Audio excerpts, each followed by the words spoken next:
Invité du dimanche, mesdames, messieurs, bonjour, bonsoir. Bonjour, bonsoir, oui, tout simplement parce que cela dépend de l'endroit du monde d'où vous nous suivez. Il s'est tenu ici à Paris du 24 au 25 septembre, les journées Rencontre Africa 2018, au cours desquelles les questions mises en exergue, c'était la santé et l'agriculture. Nous avons eu la chance, oui, j'aime à le dire parce que ça en est une, de rencontrer les officiels et du Congo et de la France. Voici quelques réactions de façon ou presque ramassées sur les lieux. Les lieux, oui, c'était à Porte-Maillot.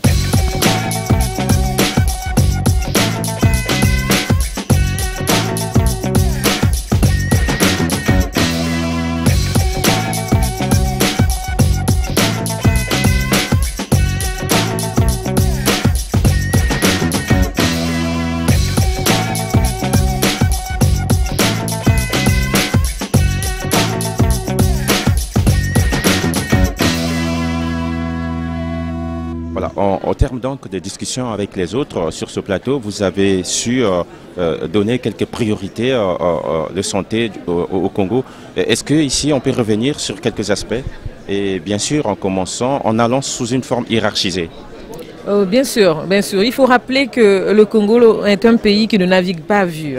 Nous avons un plan national de développement sanitaire et une politique nationale de santé qui viennent encore d'être validées. Vous savez que notre pays se réjouit d'avoir son plan national de développement 2018-2022 et de cela a découlé donc une politique et un plan pour la santé. Et nous venons donc justement informer nos partenaires que le Congo a ses priorités. Les priorités du Congo aujourd'hui, c'est donner l'accès à toute notre population, même la plus éloignée, aux soins de santé de qualité et à un prix accessible. C'est notre première priorité. La deuxième, c'est la disponibilité du médicament, des produits sanguins, et qui est un préalable à la lutte contre les faux médicaments. Vous savez que notre chef de l'État, le président de la République, son Excellence M. Denis Sassou Nguesso, est un des champions de la lutte contre les faux médicaments en Afrique. Donc nous avons dans nos priorités aussi ce cheval de bataille. Ensuite, comme la plupart des pays, la santé de la mère et de l'enfant, parce que l'enfant c'est l'avenir, et quand il y a une amélioration des indicateurs en santé de la mère et de l'enfant, ça tire automatiquement vers le haut l'amélioration des indicateurs de santé en général pour un pays. Voilà d'abord les priorités en matière de santé. Nous tenons à les partager avec nos partenaires et leur dire qu'ils peuvent, que ce soit les sociétés privées, que ce soit les partenaires bilatéraux comme multilatéraux, ils peuvent adhérer justement à ces priorités et nous accompagner. Madame, vous parlez de l'assurance maladie. Je pense que c'est encore une expérience au Congo. Est-ce que cela est déjà réel et comment? Il faut savoir que l'assurance maladie est une étape. Le but étant la couverture sanitaire universelle. La couverture sanitaire universelle, c'est là où nous allons, que nous avons déjà commencé à faire un travail, c'est donner accès à tout le monde à la santé. Et donc, pour y arriver, une des étapes, c'est l'assurance maladie universelle. Et nous avons commencé avec nos partenaires français, et là, on doit saluer ce partenariat, avec nos partenaires de l'AFD, Expertise France. Nous travaillons justement pour finaliser l'assurance maladie universelle pour notre pays. Ce dossier est très avancé, comme vous le savez. Nous avons déjà adopté les textes. Nous avons, au niveau du ministère de la Santé et de la Population, déterminé le panier de soins par rapport au profil épidémiologique de notre pays et à notre carte sanitaire. Donc, nous avons avancé et le Congo a budgétisé la mise en œuvre de l'assurance maladie universelle dans son budget 2018, mais aussi dans les budgets des 3 prochaines années. Madame, qui bénéficie de l'assurance maladie? Nous voulons que la volonté du chef de l'État, la volonté du gouvernement et la volonté des Congolais, c'est que cette assurance bénéficie à tous. Pas seulement à ceux qui travaillent, mais aussi à ceux qui sont dans l'informel et aux indigents. aux personnes. Donc personne ne sera laissé sur le chemin, sur le bord du chemin. Il y a déjà un programme au Congo qui vise les personnes à faible revenu. Comme vous le savez, nous avons des cartes pour le projet Lisungi, que vous connaissez bien, mené d'ailleurs de même par la ministre des Affaires sociales. Ceux-là seront intégrés automatiquement dans l'assurance maladie universelle. Ce qui veut dire que l'assurance maladie, telle que le mot le dit, universelle, concerne tout le monde et devrait toucher tout le monde. C'est pour cela que nous avons travaillé à nous assurer que le coût sera supportable et par l'État et par les ménages qui vont participer à ce concours.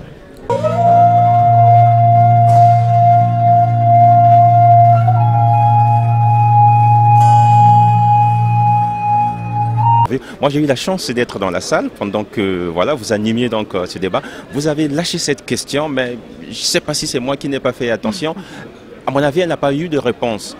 Qu'attendent les intervenants de cette rencontre ou des rencontres Africa 2000, de la rencontre Africa 2018? Avez-vous la réponse? En fait, la réponse, elle réside sur la table ronde tout entière.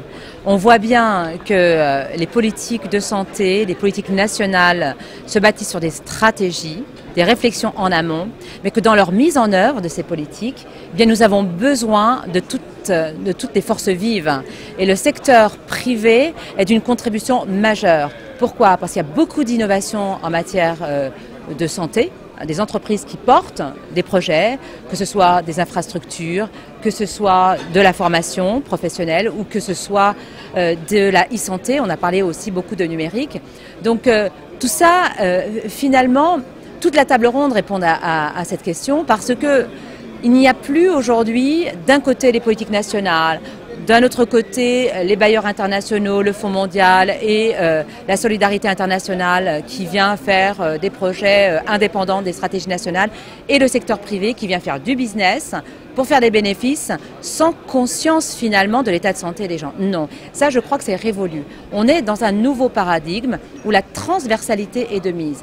Et si vous regardez les objectifs du développement durable, c'est exactement ce qui est préconisé. La santé, objectif à part entière en numéro 3, interagit avec les autres objectifs comme l'accès à l'éducation.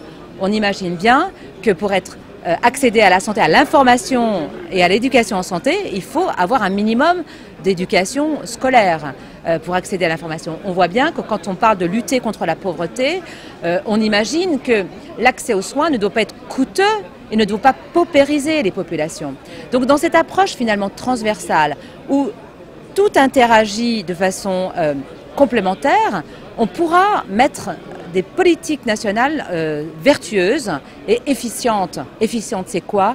Efficaces, avec des coûts soutenables. Parce que la question, vous l'avez entendu aussi, c'est la couverture universelle santé, où là, en effet, on peut mettre en place des infrastructures, des équipements hospitaliers, mais il faut que ce soit solvable pour les individus. Donc la question du financement est cruciale et en cela, les entreprises, les rencontres Africa apportent quelque part des solutions parce qu'ils ont témoigné tout à l'heure. Orange met en place l'éducation à la santé à travers les téléphones mobiles. On voit que la couverture des téléphones mobiles atteint 200% de la population. Ça veut dire que il y a 2 téléphones par individu dans certains pays d'Afrique. On voit comment le CIAN intervient aussi pour dépister pour le diabète, le sida, le paludisme ou la tuberculose au sein des salariés, en touchant pas uniquement les salariés, mais en touchant les ayants droit. Donc c'est un effet boule de neige, où même si ce sont des dispositifs quelque part ponctuel à l'échelle d'une entreprise, on voit bien que ça fait boule de neige et ça s'inscrit aussi dans la complémentarité des politiques nationales. Avez-vous le sentiment que le facteur temps est pris en compte? Parce que en fait, la santé, c'est aussi l'urgence. Oui, c'est ce qu'a dit le docteur Diouf, c'est l'urgence. Est-ce qu'on peut contenir dans la durabilité? Eh bien, c'est la clé. Il n'y a pas de politique vertueuse si ce n'est pas une politique qui s'inscrit sur la durée.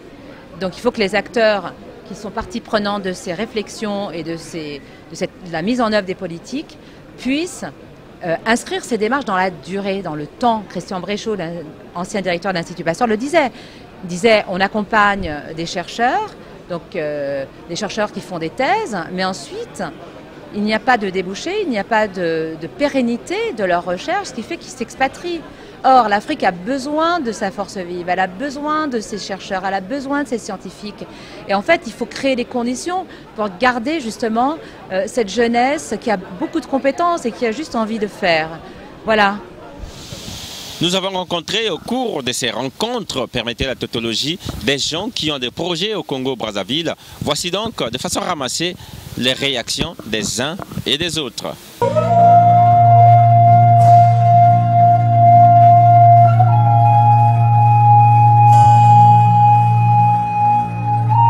Nous travaillons dans le domaine du développement. Donc par rapport au développement, nous avons donc des jeunes que nous formons et qui, après avoir formé et alphabétisé, nous leur apprenons un métier réservé, donc adapté à leur handicap. Et ce métier qui leur permettra demain donc de s'insérer professionnellement dans leur environnement. Voilà, donc ça fait donc business finalement après. Alors, nous sommes venus ici pour démarcher déjà des partenaires et également avoir du conseil par rapport à ce que nous sommes en train de faire. Nous avons démarré dernièrement avec une dizaine de jeunes handicapés que nous avons formés au métier de la menuiserie. Nous avons été un peu victimes de notre succès. Donc il y a une trentaine de jeunes aujourd'hui qui sont aux portes, qui attendent. Et nous avons donc besoin de conseils, nous avons besoin de partenaires pour pouvoir développer cette affaire. Je crois que c'est un besoin qui était là parce que nous avons vu que ces jeunes handicapés qui étaient délaissés pour compte, nous sommes intéressés à eux et nous avons vu qu'ils avaient vraiment de la ressource et qui ont pu mettre en place. Et nous avons donc visité, et vous avez dit tout à l'heure, nous sommes en train de semer. En effet, le Pérou aujourd'hui a vu ce que nous étions en train de faire et a demandé à faire la même chose. La République centrafricaine a vu ce que nous sommes en train de faire et a demandé à dupliquer le même modèle. Donc voilà, un savoir-faire congolais qui est là et qu'on est en train de dupliquer dans d'autres pays. Déjà, c'est que nous venons vers ces personnes, ces jeunes handicapés, ce sont des jeunes handicapés et nous demandons quels sont leurs besoins. Alors ils ont besoin de lire d'abord des fondamentaux de base, de connaître ça. Ensuite, ceux qui n'ont pas eu la chance d'aller à l'école, de les alphabétiser pour leur apprendre le métier adapté à leur handicap. Et ça leur permet justement de devenir demain des citoyens responsables dans leur société. Au départ, nous avons commencé donc par les handicapés sensoriels, ensuite les handicapés mentaux et aujourd'hui nous sommes avec des handicapés moteurs. Puisqu'ils se sont dit, mais nous sommes tous des handicapés et nous travaillons avec des handicapés moteurs. Mais nous avons aussi à voir avec la DAC, l'Agence de développement d'Afrique centrale, nous sommes en train de voir comment intégrer aussi les aveugles, les handicapés visuels.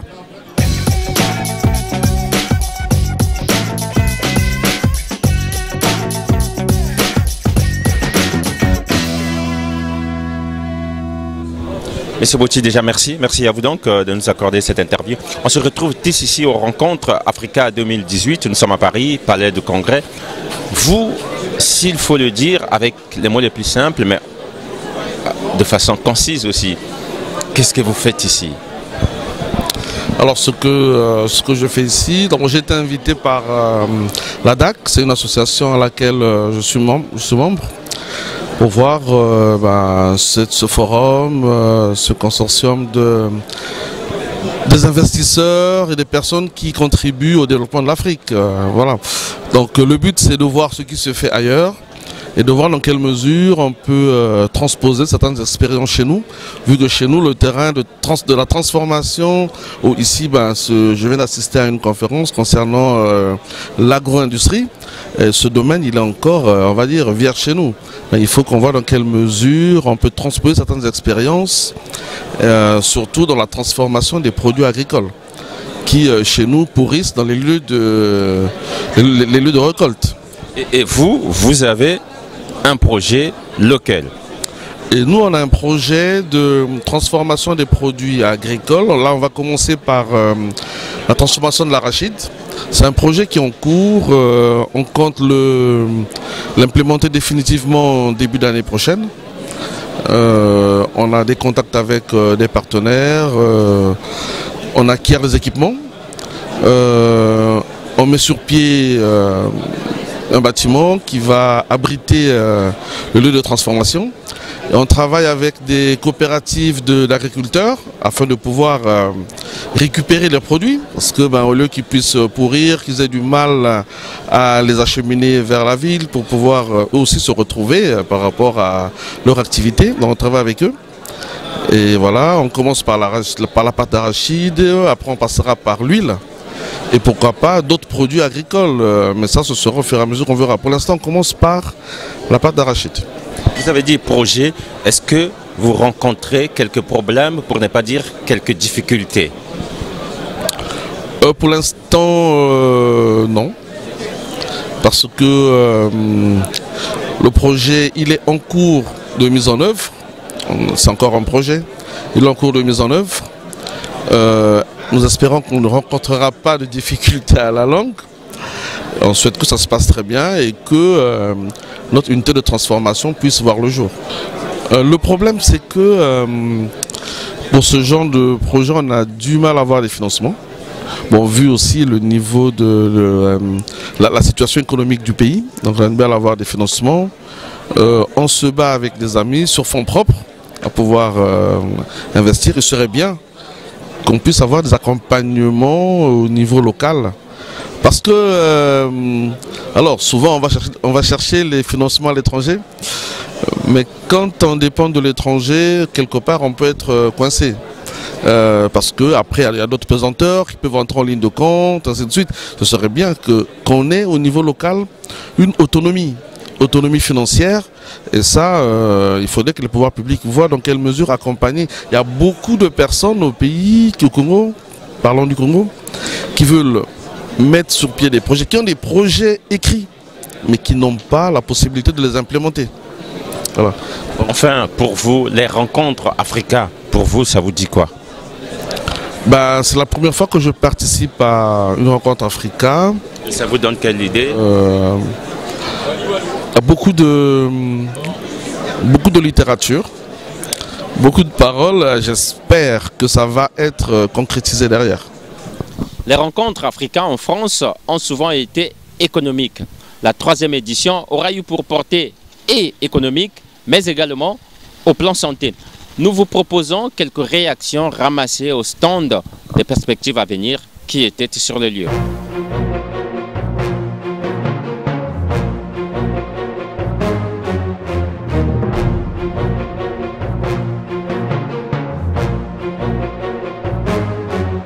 Alors, messieurs et sœurs, déjà nous vous en remercie. Merci à vous donc de nous avoir accordé cette interview. Nous avons eu la chance, parce que ça n'est une, de suivre les échanges que vous avez eus, vous et les autres, au stand Perspectives d'avenir, ici aux Rencontres Africa, de façon peut-être synthétique. Sinon, si on peut revenir sur un des aspects qui vous a le plus marqué, et si oui, ce serait lequel? Merci d'abord de vous intéresser à la participation de la Fondation Perspectives d'avenir à ce forum. Vous avez, dans un forum comme celui-ci, où l'on rencontre beaucoup d'exposants et on découvre énormément d'expériences et de bonnes pratiques qui vous parlent. Il y a nécessairement des faits marquants. Et chacun essaie de les identifier en fonction de ses besoins. Alors, je dirais que c'est principalement un outil qui nous a été présenté aujourd'hui sous forme de stylet pour la collecte de données. Et vous savez que la Fondation fournit des services à des jeunes, mais aussi à des populations de tous âges, notamment à travers son programme de santé. Donc elle touche chaque année des milliers de citoyens congolais. Et beaucoup de gens ne le savent pas. Et ils ne le savent pas, peut-être aussi par notre propre faute, parce que nous ne savons pas toujours communiquer sur le nombre de personnes que nous touchons.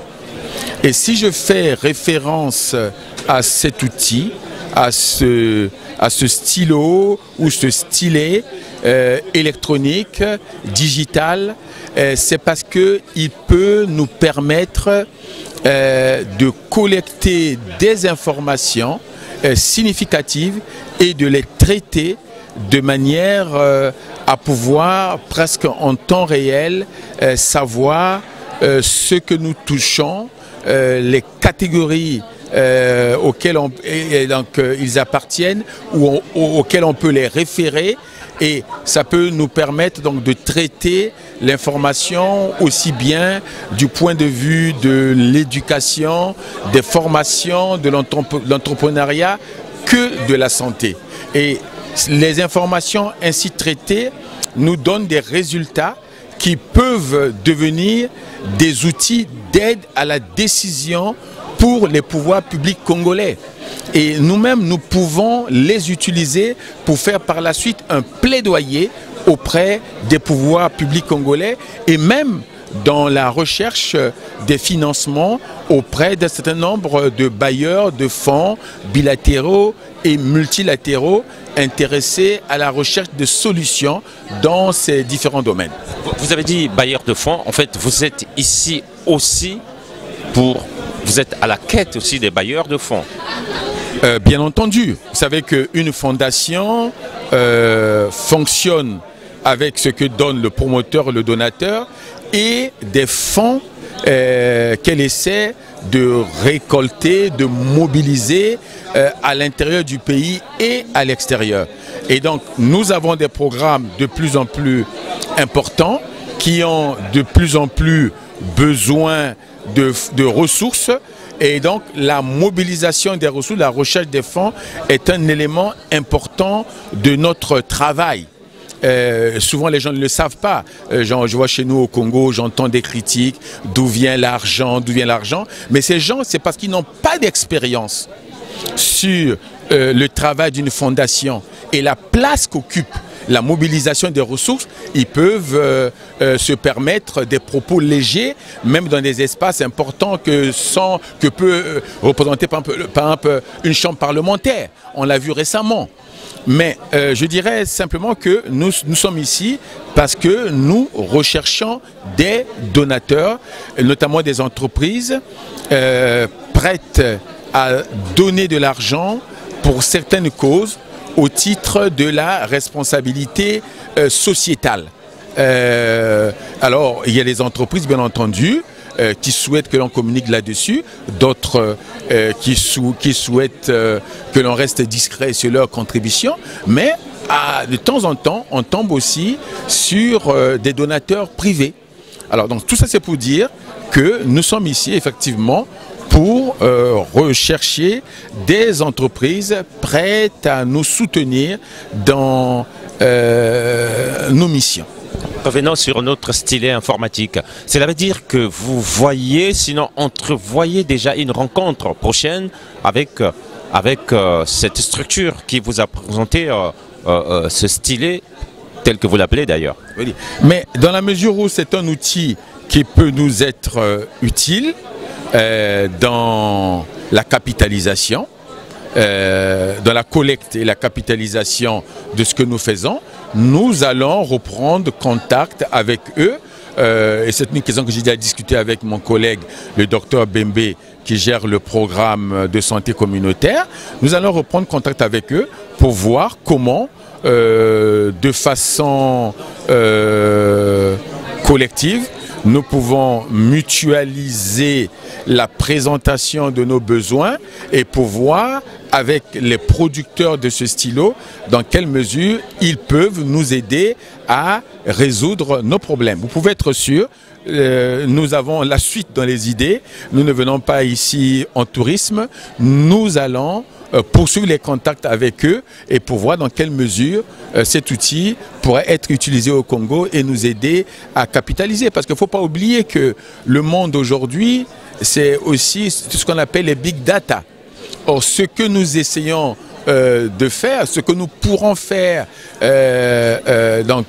avec ce stylet, ce serait ab initio, c'est-à-dire le début, donc en amont, et pour préparer peut-être demain en aval tout ce qui pourrait être fait dans la logique des big data si jamais notre pays, comme beaucoup d'autres pays, devrait s'engager ou devait s'engager dans cette voie.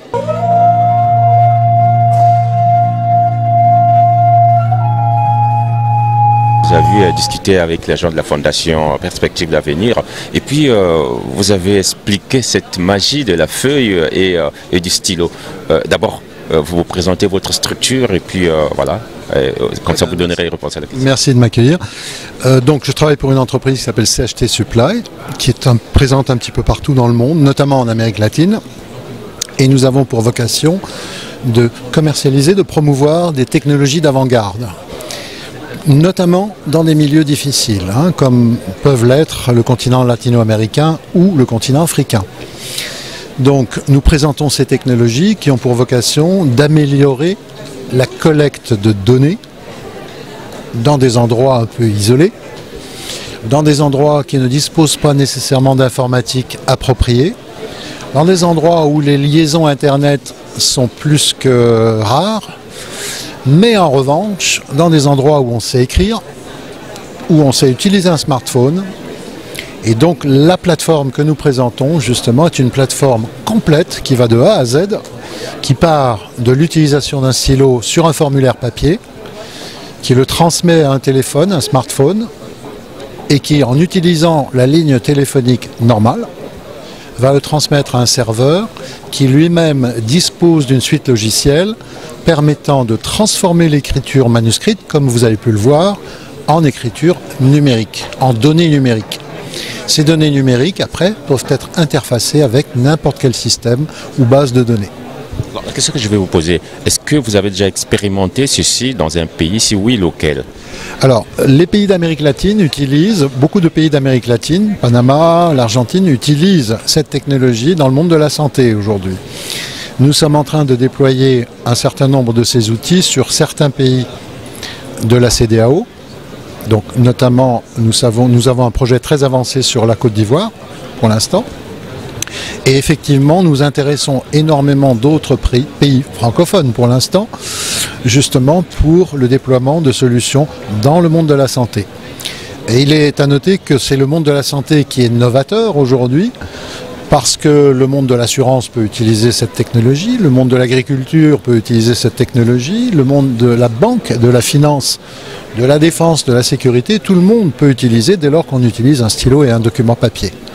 En revanche, c'est la santé aujourd'hui qui fait le premier pas.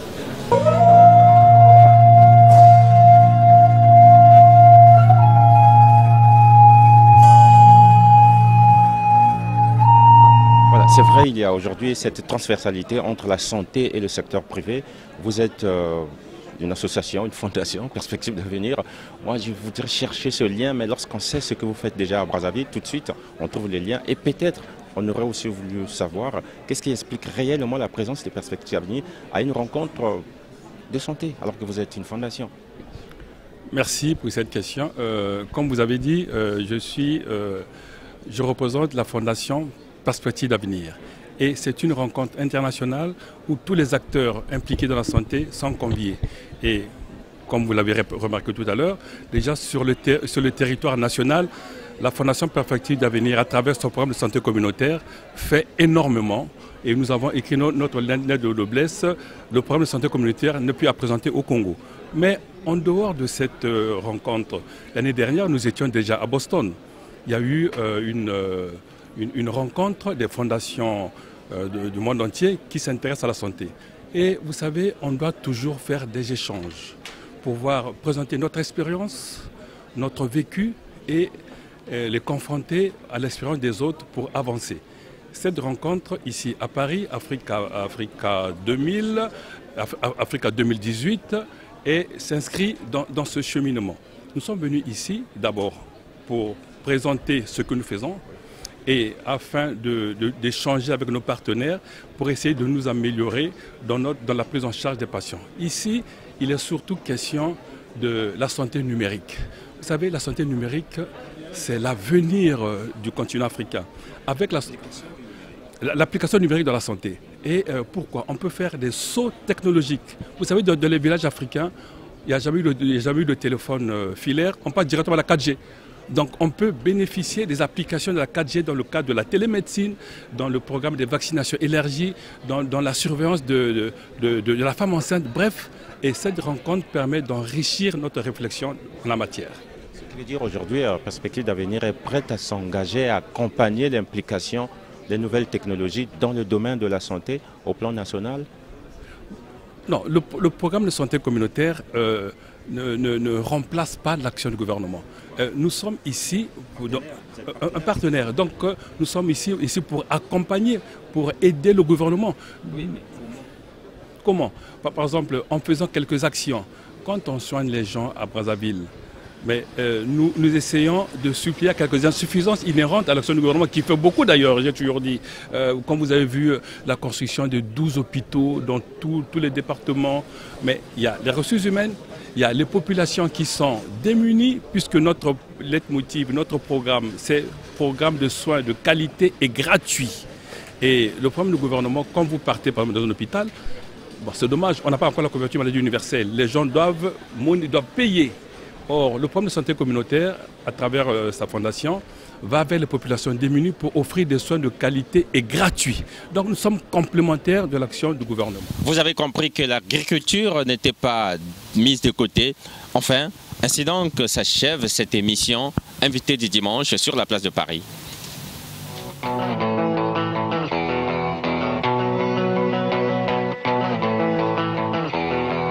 Llama